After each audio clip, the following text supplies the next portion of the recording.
Salam damai sejahtera saya ucapkan kepada Bapak Ibu Saudara yang kasih dalam Tuhan, pendengar setia Radio Berita Kasih dimanapun Anda berada. Apa kabar Anda pada pagi hari atau malam hari ini? Kapanpun Anda sedang mendengarkan rekaman ini, saya berharap Anda dalam kondisi yang baik, terutama secara rohani, tapi juga Anda sehat dan keluarga Anda dalam penyertaan Tuhan. Ya, saya Dr. Stephen Einstein Liao, dan pada saat ini saya mengundang Anda untuk bersama dengan saya masuk ke dalam acara kita Mutiara Kebenaran. Acara kita ini memang bertujuan membahas firman Tuhan yang adalah kebenaran, saudara yang kasih Tuhan. Dan kebenaran yang sedemikian berharga, kita ibaratkan seperti mutiara yang sangat-sangat mahal harganya. Banyak orang hari ini mengejar berbagai hal yang mahal. Ada yang mengejar rumah, saudara. Ada yang main properti. Ada yang mengejar emas. Ada yang mengejar posisi. Tapi berapa banyakkah orang yang menyadari betapa berharganya kebenaran dan betapa mahalnya kebenaran itu? Sungguh, segala benda materi dunia ini bisa diambil daripada Anda, bisa direbut. Dan ketika Anda meninggalkan dunia ini, Anda tidak bisa membawa satu artikel pun dari antara semua materi yang Anda miliki. Tidak satu gram pun, tidak satu helai pun, tidak satu keping tanah pun bisa Anda bawa. Tetapi saudara yang kasih Tuhan, kebenaran terus bersama dengan Anda sampai selama-lamanya. Ya, oleh karena itu kebenaran sebenarnya adalah hal yang paling berharga, yang paling mahal, dan yang paling tidak ternilai di antara segala-galanya.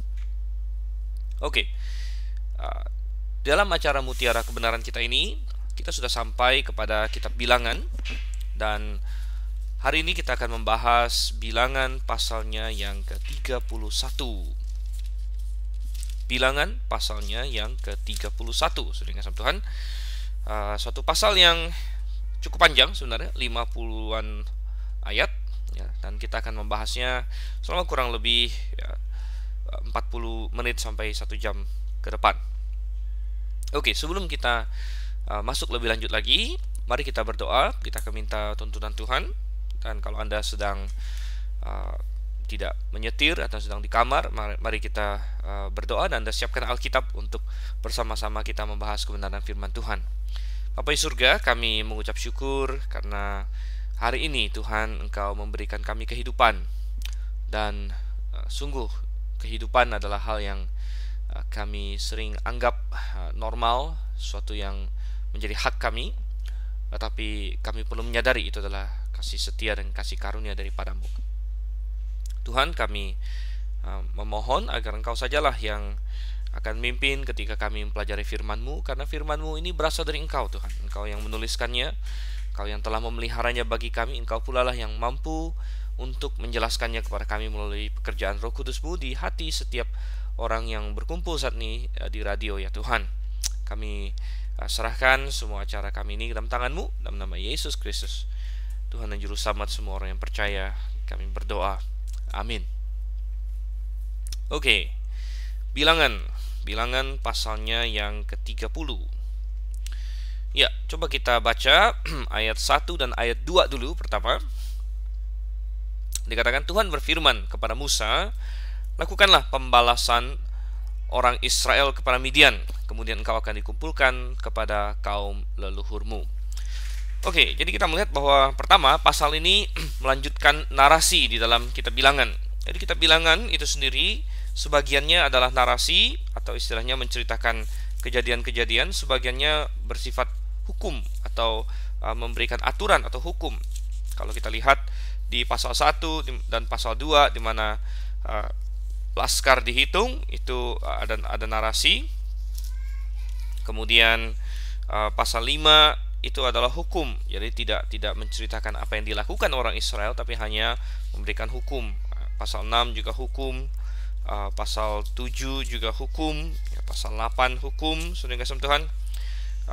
Pasal 9 di sini ada hukum, kemudian ada narasi di mana orang Israel mulai berjalan dari Sinai. Nah, ini sudah lama sekali, hampir 40 tahun yang lalu dalam periode hitungan waktu, dan sepertinya sudah kita tinggalkan cukup lama. Ya, tetapi itulah yang terjadi sekitar 40 tahun yang lalu, orang Israel mulai keluar dari Sinai. Jadi kitab Bilangan adalah kitab yang menggambarkan atau menceritakan 40 tahun orang Israel ini, ya, dimulai dari mereka di Sinai, mereka dihitung. Itu adalah sensus yang pertama. Jadi ada dua sensus dalam kitab Bilangan, oleh karena itu disebut kitab Bilangan, karena ada dua kali sensus, dua kali menghitung jumlah orang Israel. Jadi di pasal 9 mereka mulai berjalan. Di pasal 10 juga mereka berangkat dari Gunung Sinai. Pasal 11 ada narasi lagi, mana kita melihat ada narasi, ada mereka bersungut-sungut minta daging. Kemudian di pasal 12 ada narasi pemberontakan. Pasal 13 ada narasi yang sangat penting. Ini adalah salah satu titik fokus di dalam kitab Bilangan, pasal 13 dan pasal 14, di mana sesampainya di bagian selatan dari tanah Kanaan dan sebentar lagi mau masuk tanah Kanaan, mereka mengirim pengintai. Dan bangsa itu secara kolektif memutuskan, kami tidak mau masuk ke tanah Kanaan. Bayangkan, saudara Tuhan, ini adalah sesuatu yang sudah dijanjikan pada mereka. Ini sesuatu yang mereka harap-harapkan. Mereka mengeluh perbudakan di Mesir. Tuhan bilang, oke, saya akan bawa kamu keluar, masukkan ke tanah Kanaan. Dan begitu sampai ke tanah Kanaan, karena musuh dikatakan sangat kuat, mereka bilang, kami tidak mau masuk. Dan Tuhan sangat marah sekali. Dan Tuhan menghancurkan mereka di situ. Tuhan berkata bahwa 10 pengintai yang telah membawa kabar busuk ini kena tulah, dan semua yang lain tidak akan masuk, kecuali hanya dua, yaitu Kaleb dan Yosua. Jadi ini masih narasi, saudara, narasi sampai pasal 14. Pasal 15 ini hukum. Pasal 16 ada narasi. Jadi sudah masuk ke dalam 40 tahun mereka harus putar-putar. Ada Korah, Datan, dan Abiram yang memberontak. Pasal 17 ada narasi. Pasal 18 ada hukum. Jadi Anda melihat ada pola di sini, di mana kita Bilangan ada narasi diselingi dengan hukum-hukum. Ada narasi orang Israel bikin begini-begini, kemudian ada diselingi dengan Tuhan kasih aturan tentang berbagai hal, dan biasanya berhubungan dengan narasinya. Nah, pasal 19 ada hukum lagi tentang air pentahiran. Air pentahiran, dimana kalau ada orang yang najis, maka dia harus memakai air pentahiran itu pada hari yang ketiga dan pada hari yang ketujuh, gitu. Dan selama 7 hari dia harus tetap tidak tahir. Pasal 20 ada narasi. Pasal 21 ada narasi. Pasal 22 masih narasi tentang Bileam. Dan itu akan ada hubungan dengan pasal kita, ya. Bileam, Anda masih ingat Bileam yang di hire atau gaji, diupah oleh Raja Balak, ya, Raja Moab, untuk mengutuk Israel. Tapi Tuhan tidak mengizinkan dia mengutuk Israel. Dan Bileam ini main akal-akalan, kita akan lihat itu nanti. Dia main akal-akalan, akhirnya dia bilang, ya, begini, saya ada cara. Rupanya dia memberitahu cara bagaimana, dan dia ialah yang menasihatkan supaya wanita-wanita Moab, ya, atau wanita Midian, karena Moab waktu itu bergabung dengan Midian, berselingkuh, ya, berzinah dengan orang-orang Israel, dan mengakibatkan orang Israel kena kutukan Tuhan. Nah, kemudian sampai ke pasal 26 itu semua narasi. Nah, pasal 27 hukum lagi, dan sebagiannya narasi, yaitu Yosua diangkat menggantikan Musa. Pasal 28 dan 29 yang baru-baru ini kita lihat ada hukum tentang korban, dan pasal 30 ada hukum tentang nazar kaum perempuan. Jadi sebagian ada narasi, sebagian ada hukum. Nah, pasal 31 kita masuk kembali ke narasi. Jadi sedikit background, ya, tadi sudah sempat kita lihat sedikit. Ini Israel sudah hampir masuk ke tanah Kanaan. 40 tahun itu sudah hampir berlalu, dan Musa sudah dikatakan Tuhan akan meninggal, dan sudah diangkat penggantinya Yosua, sebenarnya sudah ditunjuk oleh Tuhan. Dan sebelum Musa mati, Tuhan bilang ada tugas terakhir bagi kamu. Apa tugas terakhir itu? Dikatakan di ayat 2 tadi, lakukanlah pembalasan orang Israel kepada orang Midian. Orang Israel kepada orang Midian. Nah, kenapa orang Israel harus membalas orang Midian? Nah, ini kembali kepada di pasal 25. Coba kita lihat di pasal 25 dalam kitab Bilangan. Dan di pasal 25 ada suatu peristiwa yang sangat menyedihkan, di mana orang-orang Israel diseduce dalam bahasa Inggris, dipikat,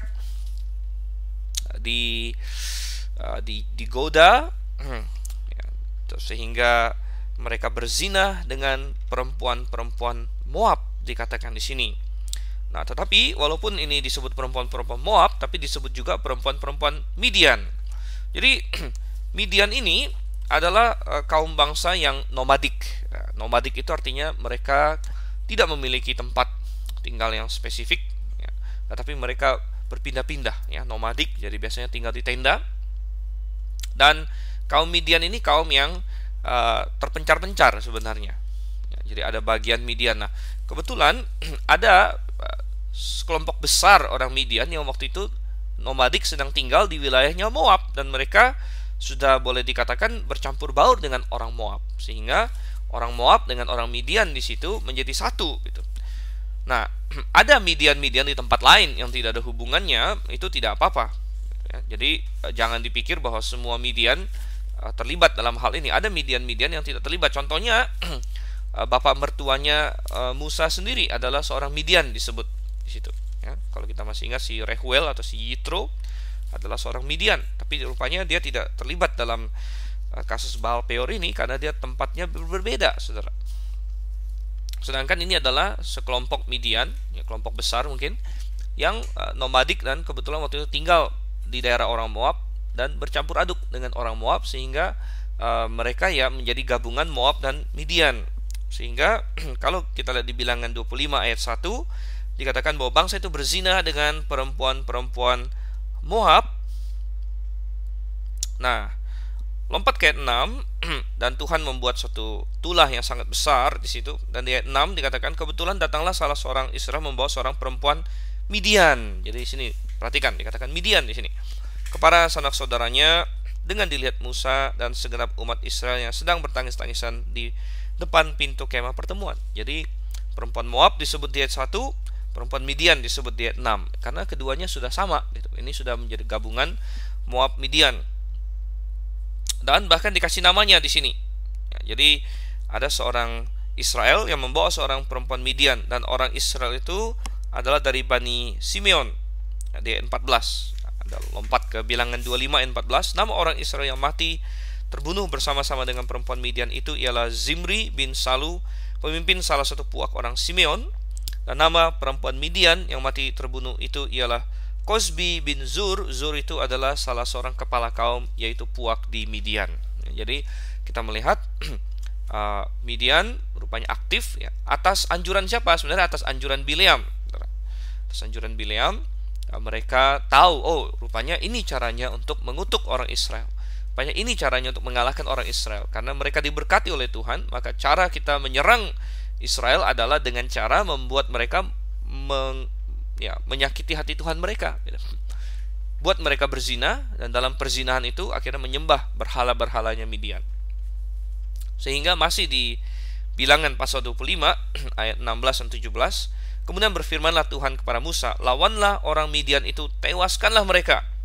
So, mereka telah melawan kamu dengan daya upaya yang dirancang mereka terhadap kamu dalam hal Peor dan dalam hal Kozbi, saudara mereka, yakni anak perempuan seorang pemimpin Midian. Nah, jadi di penghujung dari semua kejadian itu, Tuhan berseru dan mengamanatkan kepada Musa, orang Midian yang terlibat dalam hal ini, yang bergabung dengan Moab dalam hal ini, harus kamu bunuh semuanya, tewaskan mereka. Nah, penggenapannya itu ada di pasal 31 itu, saudara. Nah, jadi kita bilang pasal 31 Bilangan boleh kita katakan menggenapi Bilangan 25 ayat 16 dan 17. Tuhan kasih perintah pada Musa, lawan mereka, tewaskan mereka.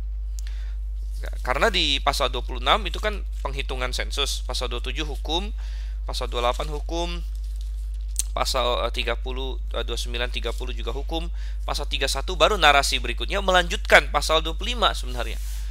Nah, jadi pasal 26 sampai 30 boleh kita anggap sebagai intermezzo gitu. Intermezzo menjelaskan beberapa hukum. Masuk ke pasal 31, ini melanjutkan narasi.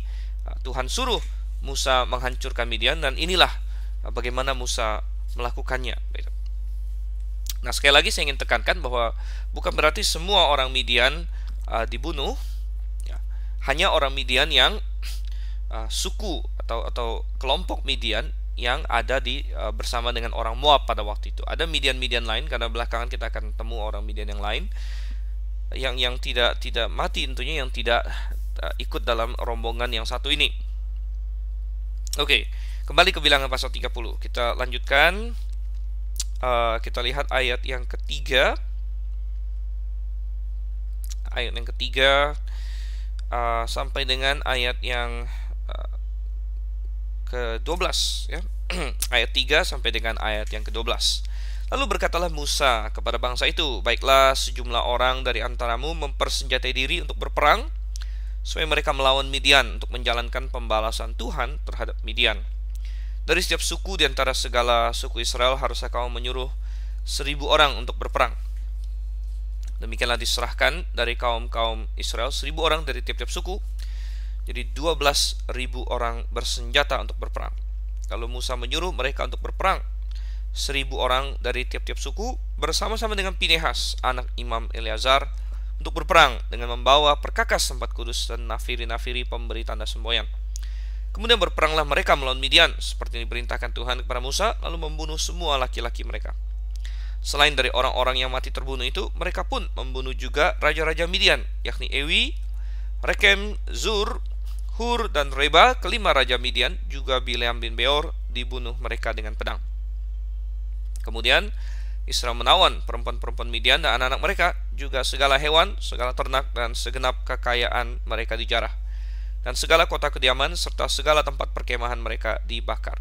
Kemudian diambillah seluruh jarahan dan seluruh rampasan berupa manusia dan hewan itu, dan dibawalah orang-orang tawanan, rampasan, dan jarahan itu kepada Musa dan Imam Eleazar dan kepada umat Israel ke tempat perkemahan di dataran Moab yang di tepi sungai Yordan dekat Yeriko. Oke, begitu mendapat perintah Tuhan, Musa segera melaksanakannya. Ini adalah suatu sifat yang sangat baik, saudara. Begitu mendapat perintah, langsung dijalankan. Jangan menunda-nunda. Ya, dalam bahasa Inggris ada suatu istilah ini, procrastinate katanya ya, atau orang yang menunda-nunda. Dan banyak orang punya sifat jelek yang satu ini. Apa yang bisa dia lakukan hari ini, ya tidak dia lakukan. Tunggu saja nanti. Kalau bisa besok, kenapa hari ini? Gitu kan? Mestinya moto kita adalah kalau bisa hari ini, kenapa besok? Gitu. Kita harus menjadi orang-orang yang siap. Apalagi dalam hal rohani, kita harus siap untuk melaksanakan perintah Tuhan. Musa kita melihat di sini memiliki sikap yang baik. Dia segera berkata pada bangsa itu, oke, persenjatai diri. Dan inilah gunanya mereka melakukan sensus sebenarnya di pasal 26. Ingat pasal 26 itu sensus yang kedua. Sensus yang kedua, di mana generasi yang dulu, yang 20 tahun ke atas yang keluar dari Mesir sudah mati semuanya. Jadi ini generasi yang kedua, saudara. Anak-anak mereka, anak cucu mereka. Dan peperangan ini antara lain untuk juga melatih mereka. Ingat, mereka ini generasi yang waktu keluar dari Mesir itu masih anak-anak. Mungkin sebagian mereka belum lahir bahkan. Jadi ada yang lahir di padang gurun, ada yang masih anak-anak waktu keluar dari Mesir. Jadi kini giliran mereka untuk mengambil tanggung jawab. Mereka sudah dihitung. Dan apakah mereka akan lebih setia daripada pendahulu mereka? Gitu. Ini yang Tuhan inginkan dari mereka. Dan mereka perlu dilatih juga untuk berperang. Dan mereka disuruh untuk mempersenjatai diri. Dan satu hal yang luar biasa mengenai Israel pada zaman itu adalah tidak seperti bangsa-bangsa lain yang memiliki tentara, gitu. Seluruh orang Israel harus ikut berperang kalau dibutuhkan, gitu. Oleh karena itu yang disensus adalah semua laki-laki 20 tahun ke atas, gitu. Nah, ini adalah tentara mereka. Tentara Israel mana? Ya seluruh penduduknya tentara, gitu. Nah, jadi tidak seperti bangsa-bangsa lain di mana ada sipil, ada militer. Ini semuanya militer. Cuman berapa yang diperlukan saat itu? Dan yang diperlukan saat ini adalah Musa bilang 1.000 dari setiap suku. Tapi sebenarnya semuanya bisa bergerak, gitu. Nah, oleh sebab itulah di dalam salah satu nanti peraturan Tuhan tentang raja Israel, kalau kita lihat di Ulangan pasal yang ke-17, Ulangan pasal yang ke-17 dikatakan salah satu hukum Tuhan tentang raja Israel adalah supaya mereka jangan memiliki banyak kuda, jangan memelihara banyak kuda. Di ayat yang ke-16, Ulangan 17 ayat 16. Kenapa? Tuhan tidak ingin raja-raja Israel memiliki pasukan yang terlalu besar, yang ditandai dengan pasukan berkuda yang banyak. Ya, karena pasukan berkuda itu butuh upkeep, ya, butuh apa? Pemeliharaan, dana pemeliharaan yang tidak kecil, saudara. dan raja itu menjadi sumber kesombongan nomor satu, dan itu menjadi beban bagi keuangan negara, sehingga raja itu harus memajaki rakyatnya lebih banyak lagi untuk memelihara kuda-kudanya, memelihara pasukan yang besar. Jadi orang Israel tidak Tuhan inginkan memiliki pasukan yang besar, tetapi Tuhan ingin agar seluruh penduduk Israel siap berperang ketika diperlukan gitu. Jadi dengan kata lain, pasukan cadangannya besar sekali, tapi pasukan yang profesionalnya, kita bilang pasukan yang standby-nya itu kecil saja. Tapi kalau dibutuhkan semua orang harus bisa bergerak begitu. Itu yang Tuhan inginkan bagi orang Israel sebenarnya. Dan itu kita lihat di dalam masa-masa awal mereka, di kitab Hakim-Hakim juga demikian. Nah, belakangan di zaman raja-raja yang mereka makin mulai mengikuti Saul dan lain sebagainya, mereka makin mulai untuk mengikuti cara-cara negara-negara lain gitu, yang sebenarnya tidak ideal. Nah, dengan demikian Tuhan juga ingin agar setiap penduduk Israel siap berperang gitu. Dan ini sebenarnya sama dengan kalau kita tarik pelajaran rohaninya kepada orang Kristen. Ya, orang Kristen dalam suatu gereja, Tuhan tidak ingin ada yang, oh ini saya bukan tentaranya, ya saya bukan tentara, itu Pak Pendeta tentaranya, Pak Penginjil tentaranya, saya ini rakyat biasa. Tidak, kita semua di dalam peperangan rohani, saudara. Memang hari ini kita tidak seperti FPI, kita bukan berperang secara fisik. Ya, Tuhan berkata perjuangan kita bukanlah melawan darah dan daging, ya, tetapi melawan apa? Penguasa-penguasa di udara, melawan roh-roh jahat. Kita ada dalam peperangan rohani, tetapi semua orang percaya termasuk ke dalam pasukan Tuhan. Tidak ada yang berkata, saya sipil gitu, saya orang percaya yang sipil, tidak angkat senjata, enak saja. Tidak ada yang begitu. Dan kita semua dalam peperangan rohani. Nah, dalam Bilangan pasal 31 ini kita melihat, oke, semuanya siap berperang, tapi rupanya untuk melawan orang Midian ini, yang walaupun jumlahnya banyak, mereka hanya dibutuhkan 1.000 dari tiap suku, katanya 1.000 dari tiap suku, sehingga muncullah 12.000 orang. Dan suku mana yang dihitung memang tidak diberitahu. Kemungkinan besar 12 suku ini melibatkan satu Efraim dan satu Manasye, dan Lewi tidak masuk biasanya. Lewi tidak masuk. Nah, kemudian 12 orang ini siap berperang dan dipimpin oleh diikuti oleh Pinehas, anak Imam Eleazar. Jadi menjadi imam bukan berarti dia santai. Nah, kalau kita bilang tadi suku Lewi kemungkinan besar tidak masuk dalam 12.000 ini, bukan berarti mereka santai. Ya mungkin mereka menjalankan tugas yang lain. Ya, karena apa? Ya, Pinehas ikut, dan ini cocok sekali karena kalau kita ingat di Bilangan pasal 25, dialah yang paling berapi-api, paling gregetan, dan yang benar-benar memperjuangkan kemurnian dan kemuliaan Tuhan ketika dia melihat satu orang Israel berjalan dengan satu orang Midian ini. Dia yang mengambil tombak, mengejar mereka menombak. Jadi Pinehas begitu berapi-api bagi Tuhan. Tuhan lihat ini sebagai hal yang baik sekali, dan Tuhan suruh, oke Pinehas, kamu ikut maju. Ya, jadi waktu itu imam besar sudah Eleazar, saudara. Harun sudah mati, Eleazar anaknya menjadi imam besar. Pinehas ini cucunya Harun, anaknya Eleazar, dan dia yang harus maju sebagai imam. Dan katanya di sini perkakas tempat kudus juga dibawa. Jadi ini bukan perang sekuler, ini bukan untuk mencari tanah sebenarnya. Ya, ini bukan apa, tapi ini adalah perang Tuhan, perang suci gitu. Dan imam-imam tentunya, orang-orang Lewi tentunya ikut di sini, walaupun mungkin mereka tidak termasuk dalam suku yang menyumbang 1.000, tapi mereka ikut berperang dalam kapasitas mereka sebagai pengangkat perkakas-perkakas. Mungkin tabut suci dibawa, ya. Dan mungkin dari inilah nanti belakangan berapa ratus tahun kemudian di zamannya Samuel, ya, waktu mereka melawan orang Filistin, orang Israel juga sempat berpikir, coba kita bawa tabut Tuhan ke sini. Mungkin mereka mengambil contoh yang lawan orang Midian. Cuman bedanya di pasal 31 Bilangan ini, mereka membawa tabut Tuhan dan Tuhan benar-benar bersama mereka gitu. Sedangkan di kitab 1 Samuel di awal-awal di situ, dengan Hofni dan Pinehas sebagai imam yang sangat-sangat bejat, mereka membawa tabut Tuhan, tapi Tuhan tidak bersama dengan mereka. Jadi tabut itu atau perkakas kemah suci itu tidak ada gunanya kalau Tuhan tidak bersama dengan mereka. Karena benda-benda ini hanyalah lambang, ya, lambang dari penyertaan Tuhan. Tapi kalau Tuhannya sendiri tidak beserta, lambangnya itu percuma, saudara. Percuma. Oke. Dan mereka menang, saudara, menang telak, ya, menang telak. Bahkan di ayat 7 dikatakan mereka membunuh semua laki-laki ini orang Midian di situ, orang Midian yang sudah bergabung dengan orang Moab di situ. Bayangkan, luar biasa sekali, kemenangan yang luar biasa, dan jumlahnya ini banyak sekali, saudara. Kalau kita nanti lihat ya, sedikit melompat ke depan nanti, di antara tawanannya yang perempuan saja, ya, yang perempuan yang belum bersetubuh, ya, yang masih kecil, yang belum bersetubuh dengan laki-laki saja, ada 32.000 orang, gitu ya. 32.000 orang. Kalau nanti kita akan lihat, itu hanya wanitanya saja, gitu. Nah, apalagi kalau begitu yang laki-lakinya, ya, yang laki-lakinya. Jadi 12.000 orang Israel ini berperang melawan ratusan ribu orang Midian, gitu. Dan mereka menang telak. Bahkan nanti kita akan lihat luar biasa sekali kemenangan mereka dengan kehilangan yang sangat minimal, gitu. Nah, ini mengindikasikan Tuhan menyertai mereka, dan Israel tidak pernah kalah dalam perang ketika Tuhan menyertai mereka. Ini suatu fakta yang Alkitab jelas-jelas katakan di sini. 5 orang raja Midian ikut dibunuh, ya. Ayat 8, Ewi, Rekem, Zur, Hur, dan Reba. Tadi kita sudah lihat bahwa Zur memang salah satu puak yang besar, jadi ada rajanya sendiri. Dan ada tambahan sedikit, Bileam bin Beor juga dibunuh mereka dengan pedang, ya. Jadi Bileam mendapatkan upahnya.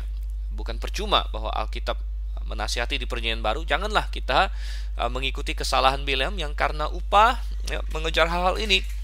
Dan saya yakin Bileam ketika meninggalkan si Balak, dia tidak berhasil dan tidak diperbolehkan, dan dia takut untuk mengutuk orang Israel. Dan oke, dia sudah itu, tapi mungkin dalam hati dia sangat kecewa. Aduh, kenapa Tuhan tidak biarkan saya jadi gagal mendapatkan uang dari Balak? Sehingga akhirnya dia putar otak sendiri.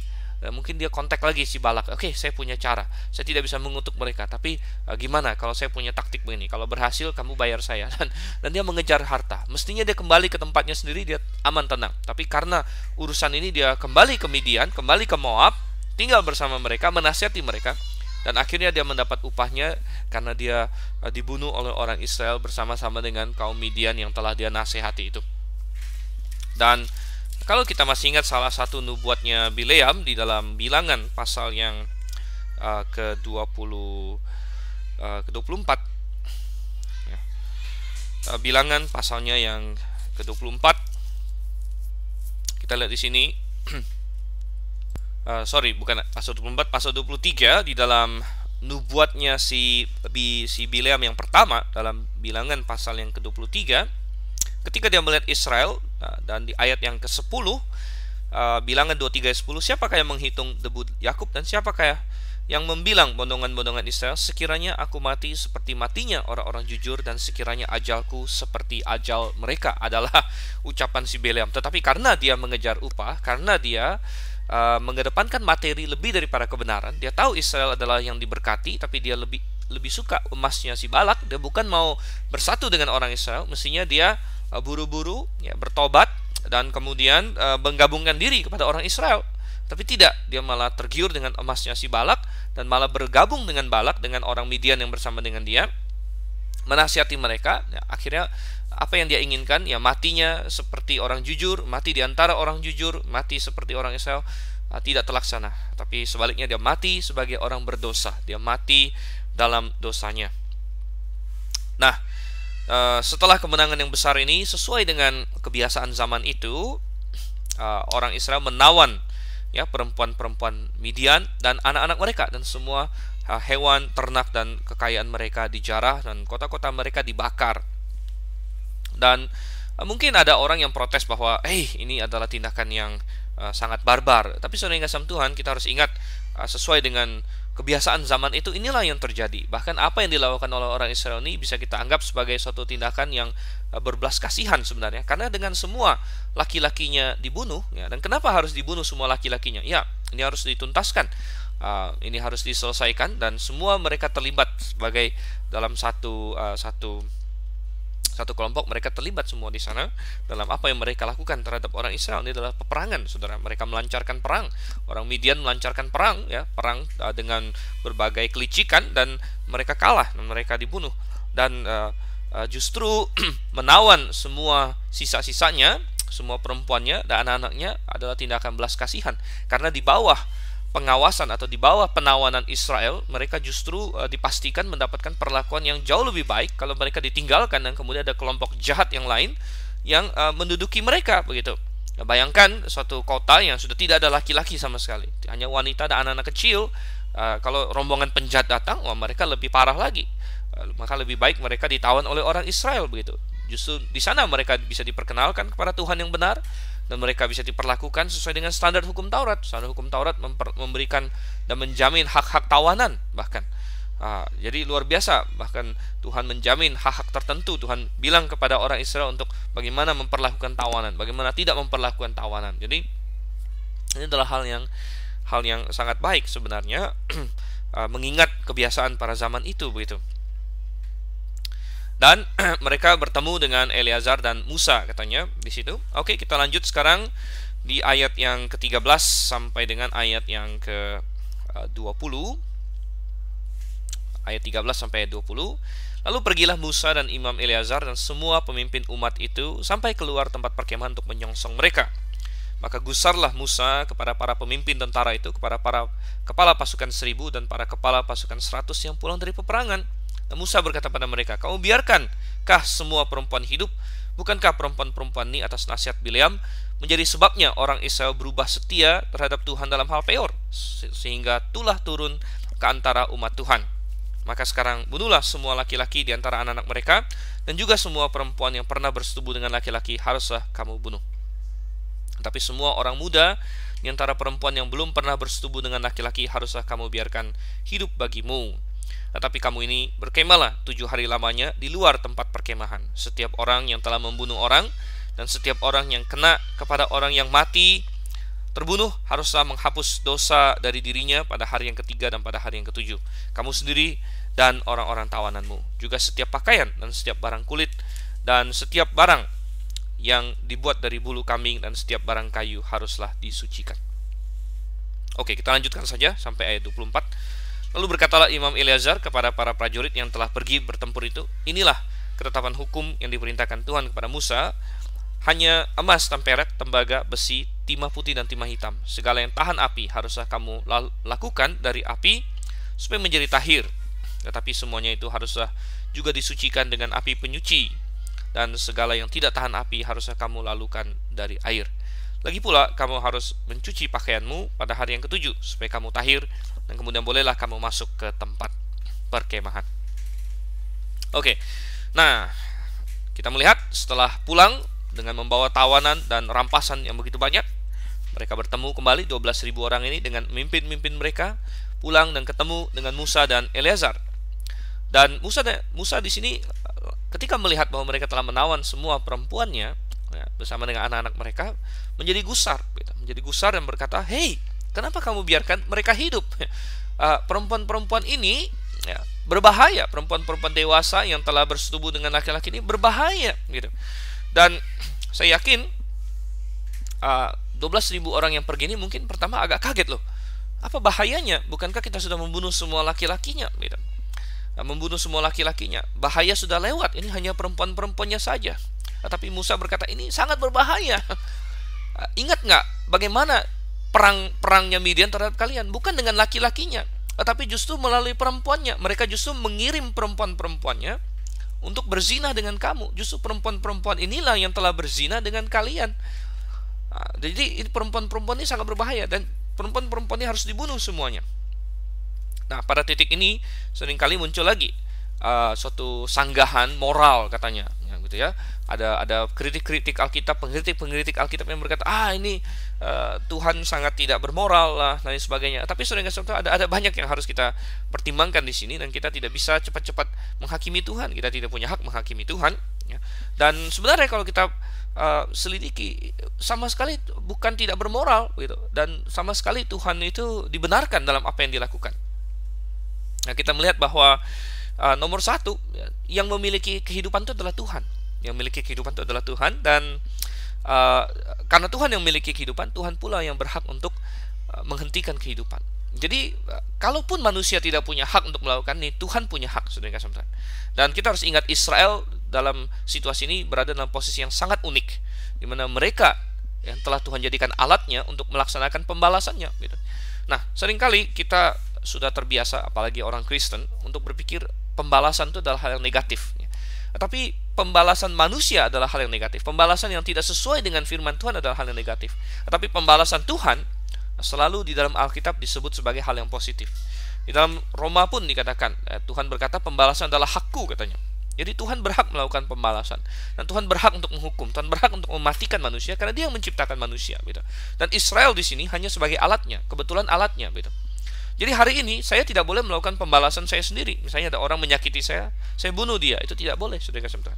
Tapi Tuhan punya hak untuk pembalasan, dan alat-alat yang telah Tuhan tetapkan untuk melakukan pembalasan itu berhak melakukannya. Misalnya kalau zaman sekarang, siapakah yang telah Tuhan tetapkan untuk melakukan pembalasan? Jawabannya adalah pemerintah. Ini dengan jelas dinyatakan dalam Roma pasal 13. Roma pasal 13 mengatakan bahwa pemerintah adalah hamba Allah dan tidak percuma dia menyandang pedang, karena pemerintah telah Tuhan tetapkan untuk melakukan pembalasannya Tuhan atas orang yang berbuat jahat.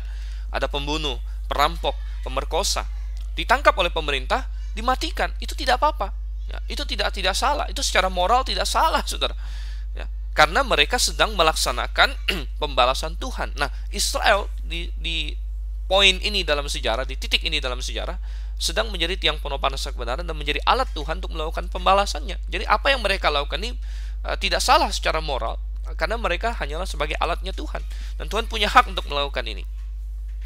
Lagi pula kalau kita lihat, mungkin ada yang protes, membunuh laki-lakinya itu oke, ya, karena itu kan perang, ya. Memang dalam perang sah untuk membunuh prajuritnya musuh, ya. Tentu tidak ada yang berkata ini tidak bermoral. Misalnya bahkan di antara teman sekalipun, ya, misalnya saya prajurit Indonesia misalnya sedang berperang melawan negara lain, saya ketemu prajurit dari negara sana, saya tembak, itu bukan saya salah, bukan saya tidak bermoral, ini perang. Nah, jadi orang Israel membunuh semua laki-laki Midian, itu adalah perang, saudara. Tapi bagaimana dengan perempuannya? Perempuan ini kan non-combatant katanya, ya, atau bukan prajurit. Tapi ini salah, saudara. Ini pemikiran yang salah, karena perangnya Midian terhadap Israel, justru combatantnya atau prajuritnya adalah wanita-wanita ini, gitu. Karena wanita-wanita inilah yang mereka utus untuk bersetubuh dengan dan berzina dengan laki-laki Israel, dan untuk membuat mereka menyembah berhala, begitu. Dan Tuhan sudah hukum laki-laki Israelnya. Ya, orang-orang Israel yang berzina di pasal 25 sudah mati, ya, mati digigit oleh atau dijatuhi tulah oleh Tuhan, gitu. Nah, sekarang giliran pihak wanitanya, gitu. Ya, wanita-wanita ini yang mendapat hukuman dari Tuhan dengan cara dibunuh oleh orang-orang Israel di sini. Gitu. Jadi ini sama sekali tidak salah. Lalu bagaimana dengan anak-anak? Anak-anaknya kan tidak ada salah. Nah, saudara yang kasih Tuhan, ya, anak-anak perempuannya dibiarkan hidup memang, ya, anak-anak lakinya dibunuh. Nah, sekali lagi kita melihat ini adalah prerogatifnya Tuhan. Sekali lagi, ini prerogatif Tuhan, saudara. Dan Israel hanya sebagai pelaksana pembalasan Tuhan. Nah, kita harus ingat beberapa hal. Nomor satu, bahwa adalah kebiasaan pada zaman itu, kalau yang laki-laki, anak-anak kecil laki-laki itu dibiarkan hidup, maka mereka akan dibesarkan untuk balas dendam. Mereka akan dibesarkan untuk balas dendam dan untuk meneruskan adat istiadat Midian, termasuk penyembahan berhalanya dan lain sebagainya. Dan Tuhan dalam kemahabijaksanaannya berkata, tidak, ini tidak boleh dibiarkan. Lagi pula anak-anak yang masih terlalu kecil dan belum akil balik, ya, ketika mereka dibunuh, mereka masuk sorga, saudara kasih Tuhan. Jadi bukan seolah-olah mereka dibinasakan selama-lamanya, tapi kalau mereka memang belum akil balik, ketika mereka dibunuh, mereka masuk sorga. Jadi itu malah suatu nasib yang lebih baik bagi mereka bahkan, ya. Nah, jadi sehingga kita dapatkan di sini mereka membunuh semua perempuan yang sudah bersetubuh dengan laki-laki, ya, kemudian semua anak laki-lakinya. Kemudian di ayat 18, semua orang muda di antara perempuan yang belum pernah bersetubuh dengan laki-laki haruslah kamu biarkan hidup bagimu. Mungkin ada yang bertanya, bagaimana caranya mereka tahu?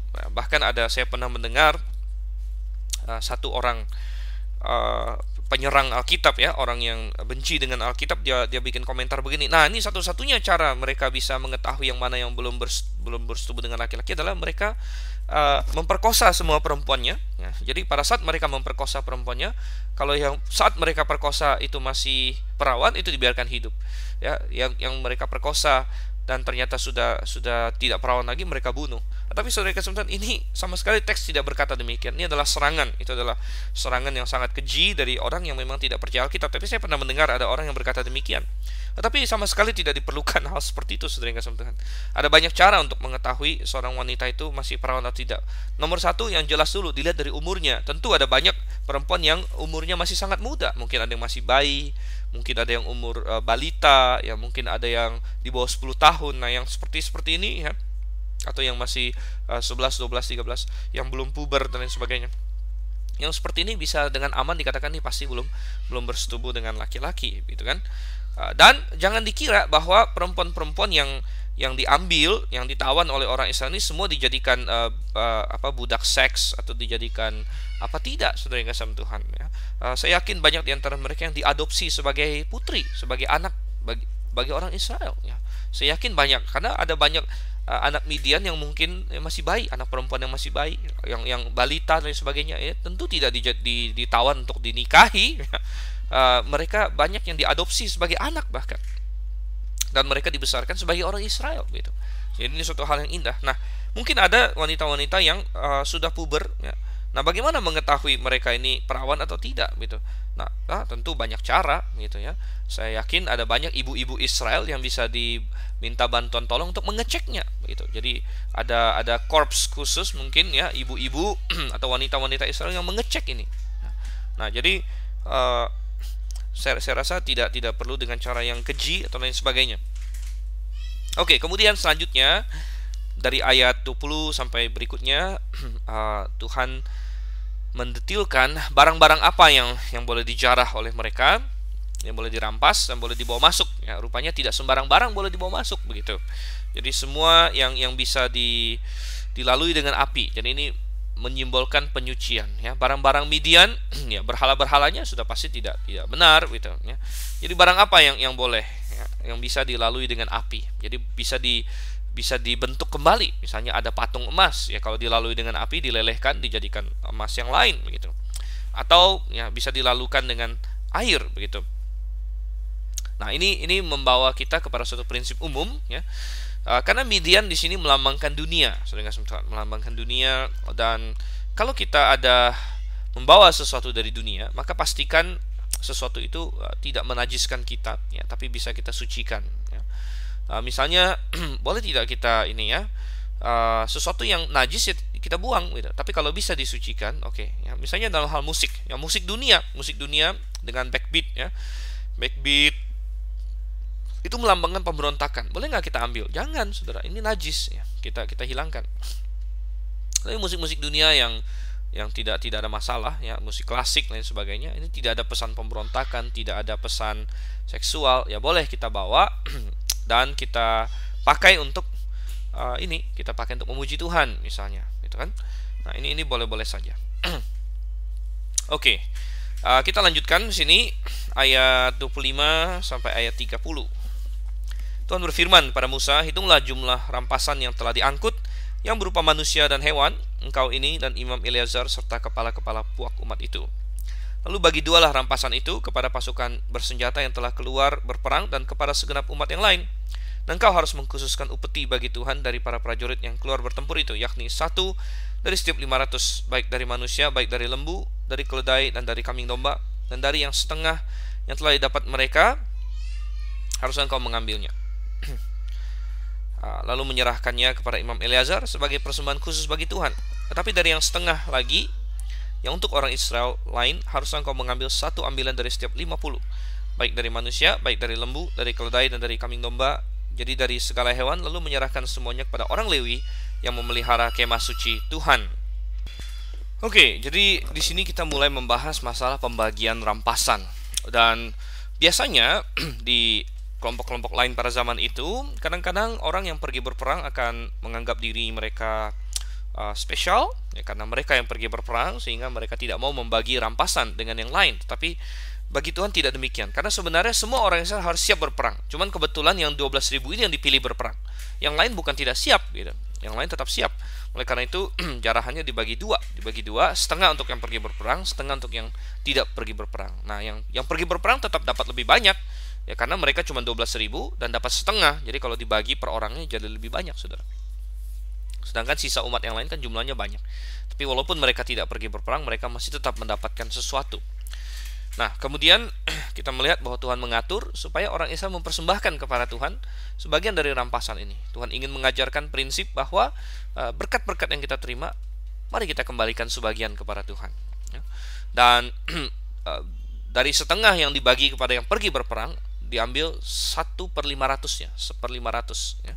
Nah, Anda berkata, wih sedikit sekali 1/500 ya, karena ini diberikan kepada Imam Eleazar dengan keluarganya. Jadi imam kan orangnya sedikit gitu. Karena imam orangnya sedikit, maka 1/500 saja sudah banyak bagi mereka. Sedangkan dari yang setengah yang diberikan kepada sisa umat yang tidak berperang, diambil 1/50-nya, 1/50 ya. Itu artinya 10 kali lebih banyak daripada yang diambil dari yang setengah yang satunya lagi. Dan ini diberikan pada suku Lewi ya, karena suku Lewi jelas lebih banyak daripada imam, begitu kan? Itu satu suku, karena imam kan hanya satu keluarga saja dari keluarganya Harun. Jadi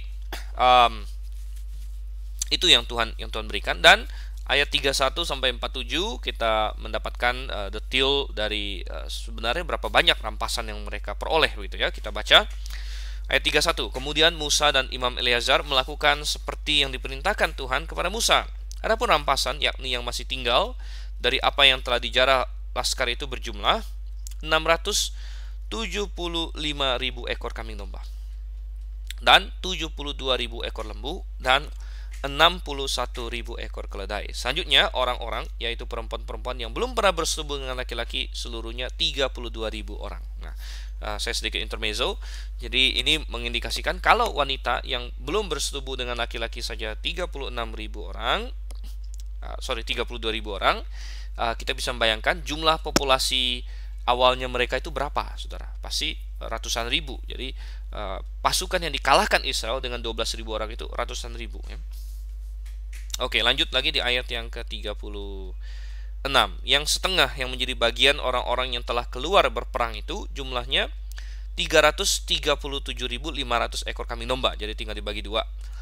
Jadi upeti bagi Tuhan dari kambing domba itu ada 675 ekor, 75 ekor.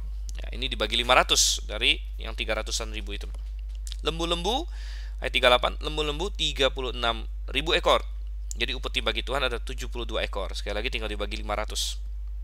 Keledai-keledai 30.500 ekor. Jadi upetinya bagi Tuhan ada 61 ekor.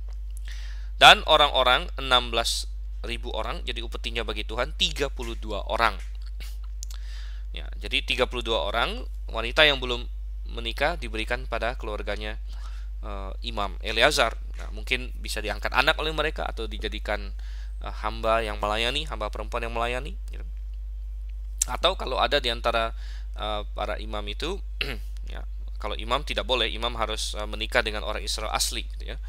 Tapi kalau dari misalnya dari keluarga lain ya, ada yang ingin menikah dengan seorang budak tawanan ya, ada aturannya dalam Alkitab dan dia tidak boleh diperlakukan dengan semena-mena.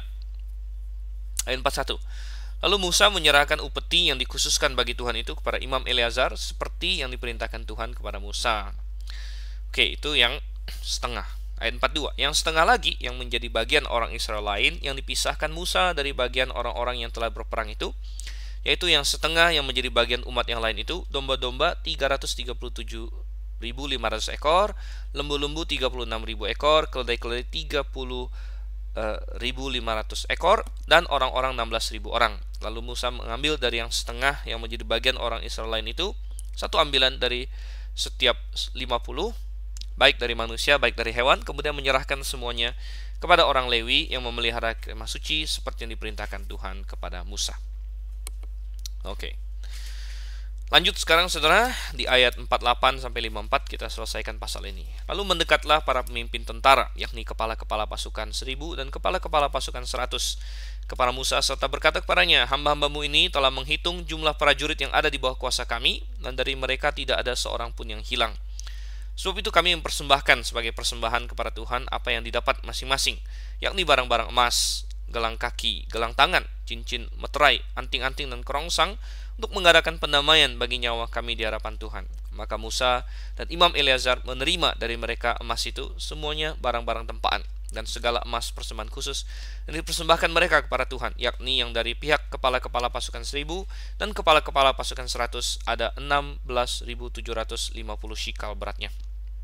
Tetapi prajurit-prajurit itu telah masing-masing telah mengambil jarahan bagi dirinya sendiri. Setelah Musa dan Imam Eleazar menerima emas itu dari pihak kepala-kepala pasukan 1000 dan kepala-kepala pasukan 100, maka mereka membawanya ke dalam kemah pertemuan sebagai peringatan di hadapan Tuhan untuk mengingat orang Israel.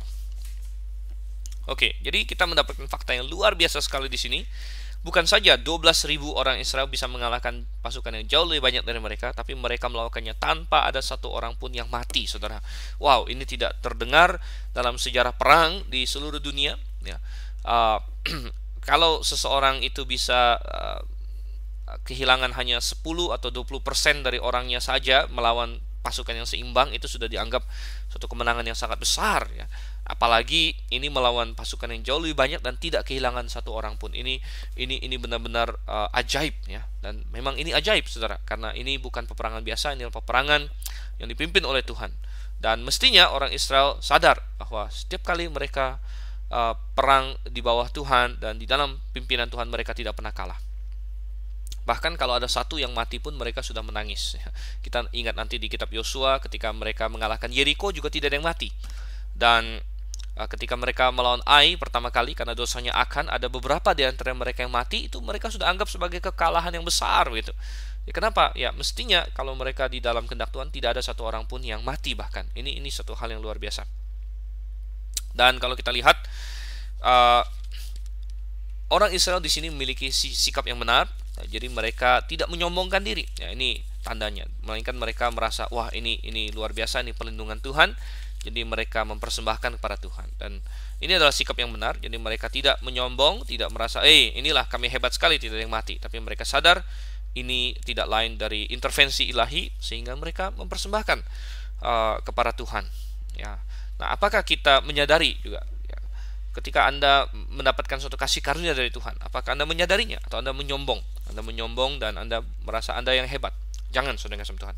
Tetapi mari kita belajar dari orang-orang ini. Mereka mempersembahkan yang terbaik bagi Tuhan karena mereka tahu mereka telah begitu diberkati oleh Tuhan. Maukah kita melakukan hal yang sama? Oke, kita akan akhiri. Saya harap Anda mendapat berkat dari penjelasan firman Tuhan. Dan kita akan lanjut ke pasal 32 di sesi berikutnya. Dan saya Dr. Siman Senliao mengucapkan selamat tinggal, selamat malam atau selamat pagi. Sampai berjumpa. Maranatha.